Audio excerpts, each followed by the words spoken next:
Good morning, and welcome to our new series, Poetry for the Soul, Part 6. Poetry lifts the veil from the hidden beauty of the world and makes familiar objects be as if they were not familiar. Shelley.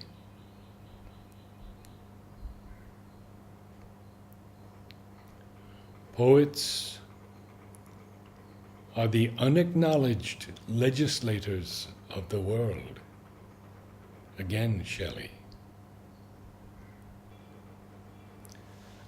I've decided that it was not wisdom that enabled poets to write their poetry, but a kind of instinct or inspiration, such as you find in seers and prophets who deliver all their sublime messages without knowing in the least what they mean. Socrates.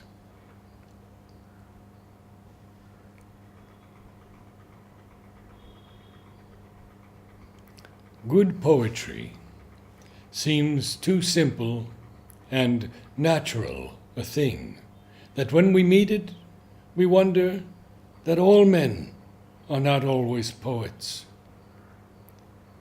Poetry is nothing but healthy speech. Henry David Thoreau.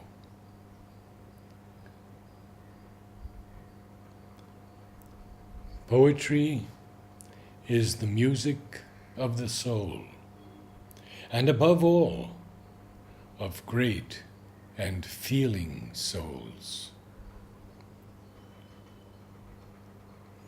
Oscar Wilde writes, "All bad poetry springs from genuine feeling."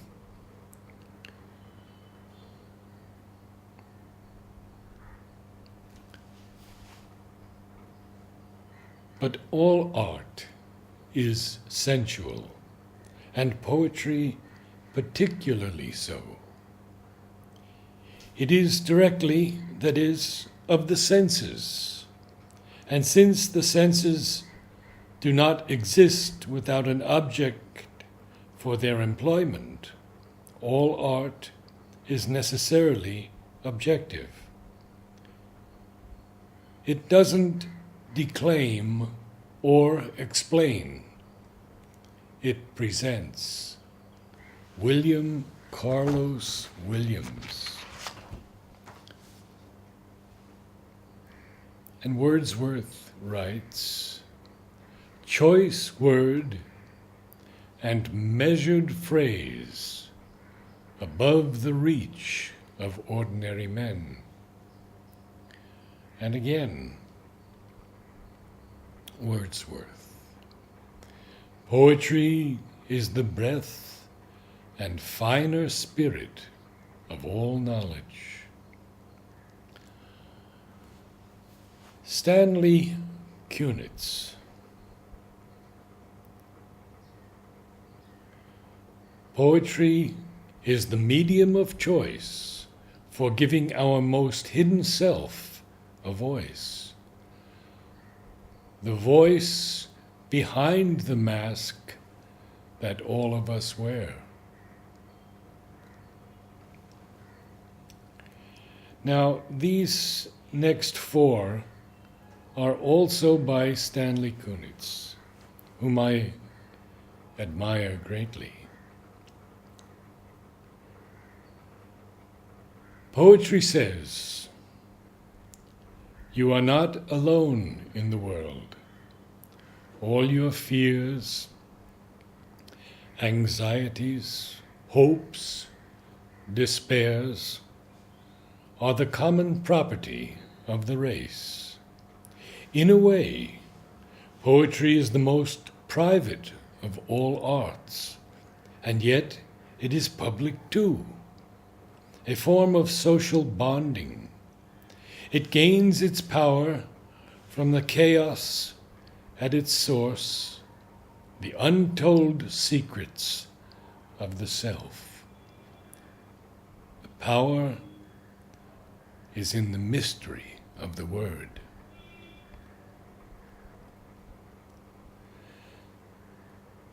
Poetry, I have insisted, is ultimately mythology, the telling of the stories of the soul.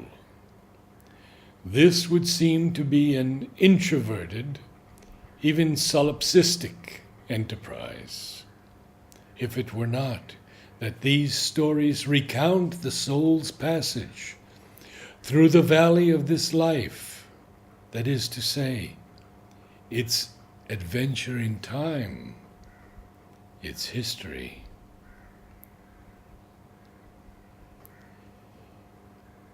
If we want to know what it felt like to be alive at any given moment in the long odyssey of the race, it is to poetry we must turn.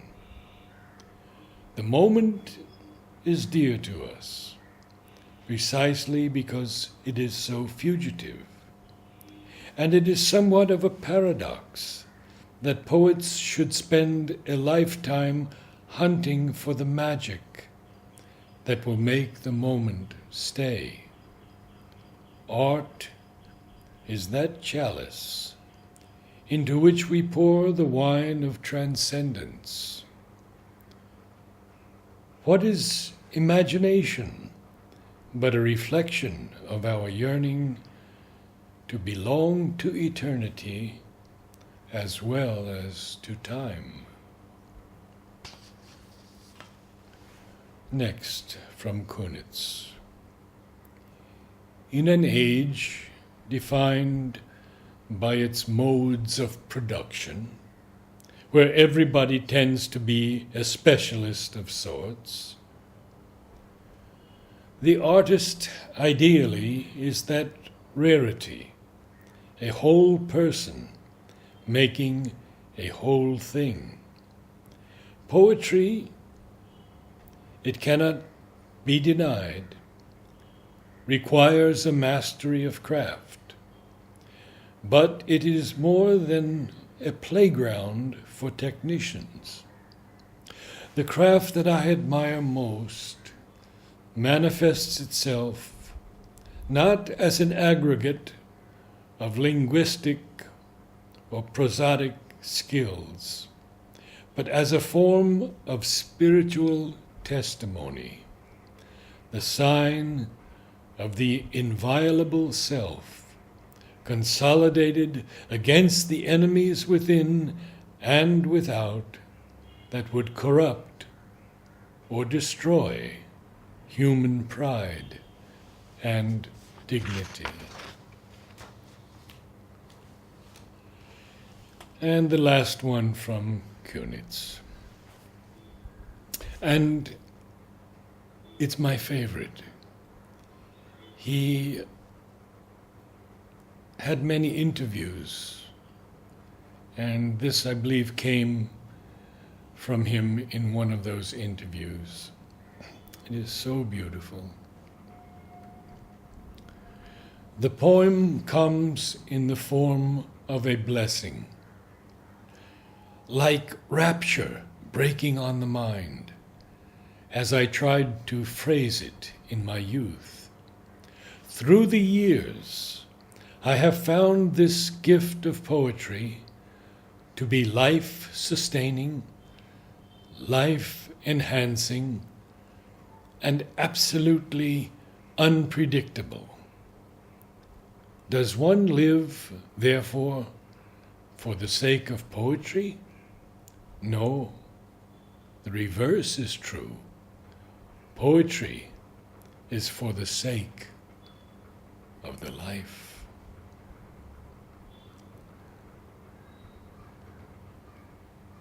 John Keats. The poetry of earth is never dead.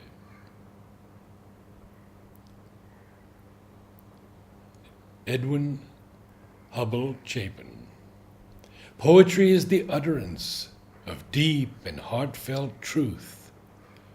The true poet is very near the oracle. This very interesting quote from Sigmund Freud. Everywhere I go, I find that a poet has been there before me.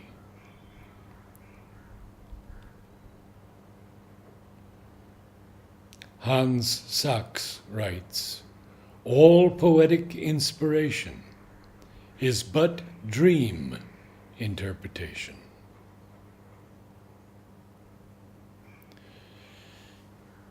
Ralph Waldo Emerson, the true poem is the poet's mind. And Hans Sachs again, a poem is the very image of life expressed in its eternal truth. The great haiku poet Matsuo Basho, 1644 to 1694, wrote, this mortal frame of mine, which is made of 100 bones and 9 orifices, there is something, and this something is called a wind-swept spirit, for lack of a better name. For it is much like a thin drapery that is torn and swept away at the slightest stir of the wind. This something in me has never found peace with itself, always wavering between doubts of one kind and another. The fact is, it knows no other art than the art of writing poetry, and therefore it hangs on to it more or less blindly. Always be a poet, even in prose. Charles Baudelaire. Poets are soldiers that liberate words from the steadfast possession of definition. Eli Komarov. Poetry is a mirror which makes beautiful that which is distorted. Shelley. In A Defense of Poetry, 1821. Walt Whitman again, to have great poets, there must be great audiences too. Even when poetry has a meaning, as it usually has, it may be inadvisable to draw it out. Perfect understanding will sometimes almost extinguish pleasure. A.E. Housman. The worst fate of a poet is to be admired without being understood. Jean Cocteau. Poetry is life distilled. Gwendolyn Brooks. Poetry is thoughts that breathe and words that burn. Thomas Gray.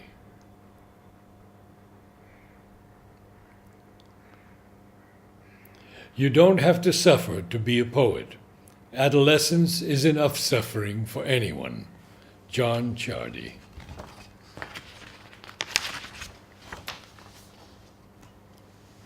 A poem is true if it hangs together.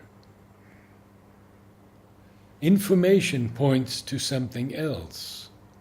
A poem points to nothing but itself. E.M. Forster.